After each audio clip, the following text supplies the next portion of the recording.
is Jim Greenfield, who is running for Congress in CD1. Hi, Jim. Hi, Bill. How are you? Oh, I'm working hard. Are you occupying Portland or?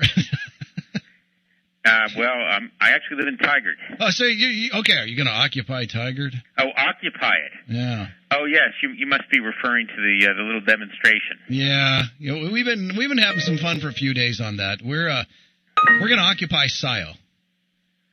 Scio. Yeah. So it's a pretty big movement. We're looking forward to that. Well, it sounds to me like you must do a lot of satire on your show. Here? No. Are you kidding? We're as serious as a heart attack. Absolutely. I don't know. You sound slightly sarcastic to me. Me? Never. No. I've never done that in my life. So, all right. So, Jim, okay, I'm going to get serious now. All right. I'll try to get serious, too. I don't do it very often, but I'm going to try. All right. So, Jim, you're running for Congress. You're out of Tigard. I was looking over your website and looking at some information on you. So the question always, and you put it on your website, but let me ask you, why you want to run for Congress?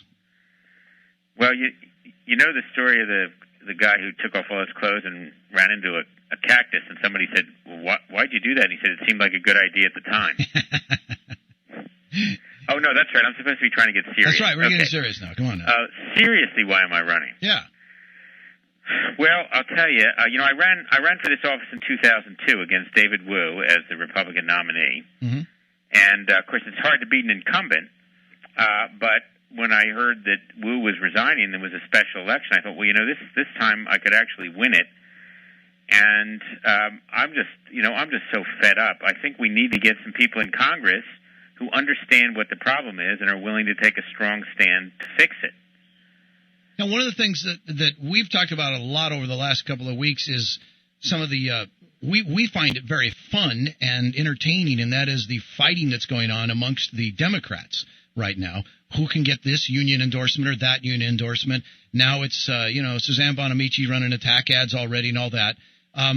The thing that comes up to me is, and Jim, it just stands out to me on your website is you say my opponent, and you name his name, is not a conservative, and you go on to talk about him. The question that brings to me is, do you want to run on what you are, or do you want to run on what he's not? Well, I started out just discussing the issues and not really mentioning him, but I realized, I'll be frank with you, Bill, Rob Cornelius has more name ID than I do. And he is the front runner, and I have to play catch-up. And I think it's very important. I promised Rob when I first met him, I said, look, I'm not going to run any personal attacks against you, but I think it's totally legitimate to point out philosophical differences, even in a primary, between my opponent and me. And I think if voters in the Republican Party understand where Rob Cornelius stands on some key issues, and they understand where I, Jim Greenfield, stand, they're going to vote for me. Because Rob's views are not in tune with the majority of Republican voters. He's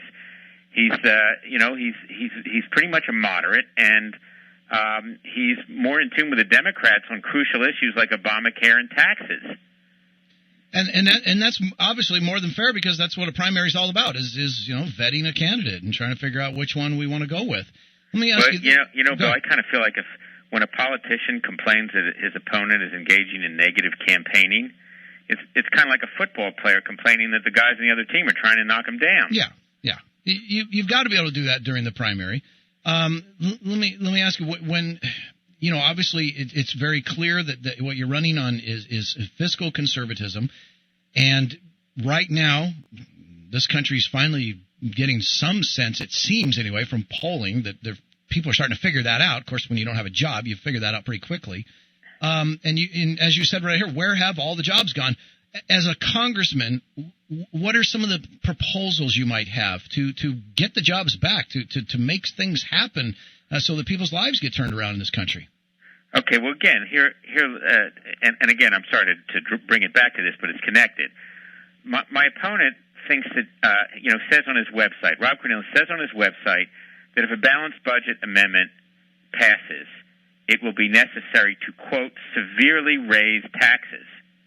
And he's refused to sign the No New Tax Pledge put out for Americans for Tax Reform. Well, I think that's totally wrong. Raising taxes isn't the solution. Raising taxes is the worst thing you can do.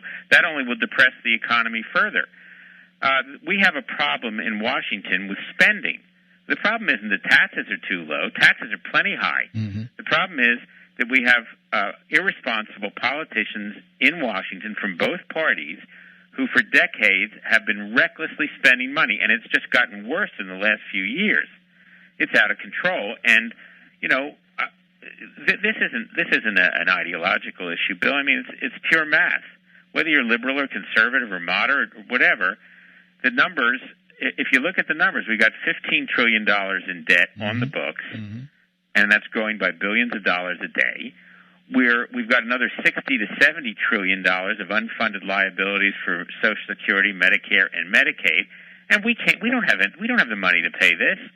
So unless we get some people in Washington who understand the problem and are willing to take the tough stands necessary to cut the spending, get rid of some of the bureaucracy, cut back on the regulations on business, lower the taxes so that our employers, our businesses, can start growing and hiring people again. That's the way we solve the problem. We need people who understand this and not taking wishy-washy stands about working with Democrats. The Democrats created this crisis. I don't think that'll help. Yeah. Again, we're talking with Jim Greenfield, who's running for Congress, CD1, the seat, of course, that was vacated by David. And we're just kind of chatting a little bit about what he might do if he were congressman. Let me ask you this. People who listen to this program know kind of where I stand on things and know that I'm very much a fiscal conservative, but I'm more so a social conservative. So let's delve into that just a little bit. Where do you stand on some of these social issues, or do you find that's just not something that we need to deal with right now? Well, I don't shrink from answering questions. I'm not a very good politician. So when I'm asked a question, I just answer it. Yeah. And I do think that right now the fiscal issues are front and center. But, we have to deal with social issues also. And I'm pro-life, and I'm opposed to same-sex marriage, so I'm pretty traditional. Okay. That's what we're always thinking about and talking about when we talk about any candidacy, when at least on this program. We're kind of that way. All right. So yeah. Where have all the jobs gone is the question you ask on your website, and the problem. Again, you get in there, you're in Congress tomorrow. What's the first thing you do? Well, Bill, I haven't answered the question, where have all the jobs gone? They've gone to government bureaucrats. Mm-hmm. Do you know that we now in the United States have 19 million people employed by government at the federal, state, and local level, and that doesn't include the military, and we only have 11 million still employed in manufacturing. That number tells you the problem. Yeah. We need to shrink the public sector, start cutting the bureaucracy, and letting the private sector grow, which doesn't answer your question. You said, what am I going to do when I get there?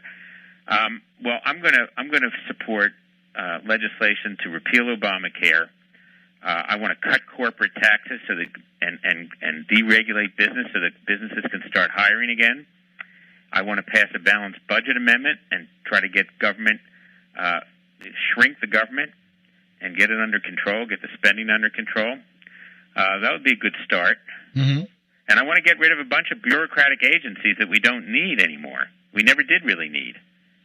Let me ask you this: the CD1. I mean, I live in CD5, and it's bad enough, but CD1 and CD3, they're just holy crap. I mean, it's absolute loony liberal land. And so, do you feel like you have to? I don't know what word to use. Diversify your stance a little bit on some things, or what do you do to try to? Because it's impossible to win just as a Republican. You've got to pull over some independents and Democrats. How can you do that? Well, like I said, I'm not a very good politician because I just tell people what I think. And if they don't agree with me, I guess they won't vote for me. But I'm not going to play that game of trying to please this constituency or that group, or I've been advocating these principles publicly for more than 20 years, since I started hosting radio shows, so I know what you're going through, and that's what I believe in. Now, can a Republican win in this Democratic-leaning district? I think we can now, because I think the voters are so fed up with what's been going on in Washington. That's why we had not only the wave of Tea Party victories last fall, but we had that special election in New York State where a district that had been going Democrats since the 1920s went